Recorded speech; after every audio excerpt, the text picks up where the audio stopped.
Narcissus and Echo. Long ago, when the gods still wandered the forests and fountains, when every stream sang and every mountain echoed with life, there lived a nymph named Echo. She was light footed and silver voiced, beloved by Artemis and across the woods for her stories and songs.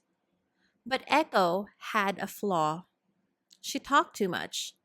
Not with cruelty, but with such delight in words that she often drowned out others, even the gods. Zeus, ever cunning, used Echo's chatter to distract Hera while he pursued his many affairs. And when Hera discovered the trick, her fury fell not on Zeus, but on the nymph. She cursed her with a cruel fate. You shall no longer speak first. You may only repeat what others have said. Echo fled in shame, her voice no longer her own. She wandered the world, a spirit of repetition, of longing unheard.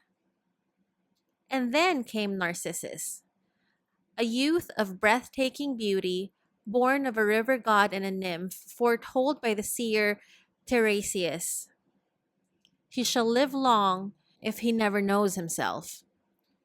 Narcissus was proud, cold, and untouched by love. Suitors and maidens fell at his feet, and he turned them all away, not with malice, but with indifference, as if no one could ever be enough. One day, Echo saw him hunting in the woods, a figure so radiant he seemed carved from sunlight and shadow. She followed, unable to speak, her heart pounding like hooves on stone. He heard her presence and called out, "Who's there? Who's there?" Echo answered. "Come to me," he called. "Come to me," she repeated, stepping from the trees. But when she reached for him, arms outstretched in hope, Narcissus recoiled. "Hands off! I'd rather die than let you touch me." Echo, wounded beyond words, could only whisper, "Touch me." And then she fled. Humiliated and heartbroken, Echo withered. She faded into caves and hillsides, her body turning into mist. Only her voice remained, repeating the words of others, never her own. But the gods were not done. Nemesis, goddess of divine justice, heard of Narcissus' cruelty, and she laid a snare of fate as quiet as reflection. One afternoon, as Narcissus wandered through the forest, he found a still pool, clear as crystal framed in flowers.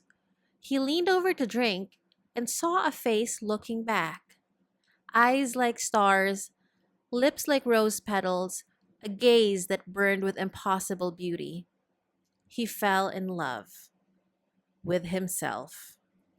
He did not know it was a reflection, he only knew he could not look away. He reached down to touch the image, and the water broke. He cried out, not in vanity, but in desperation. He had finally found somebody worthy of love, and he could never possess them. Day after day, he watched the water, wasting away with longing, until finally he faded, consumed by love of a phantom. In his place, by the bank of the pool, a flower bloomed. White petals, golden heart, always gazing downward. It was called Narcissus. And Echo? She watched it all. Hidden among the stones, her sorrow never fading. She mourned not just for herself, but for all who love and are unheard. Her voice remains even now, in caves and canyons, wherever lonely words are flung into the wind and returned in kind.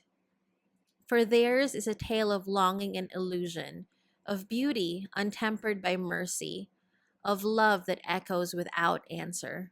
And it reminds us to see ourselves too clearly can be as dangerous as never being seen at all. Enjoyed the story?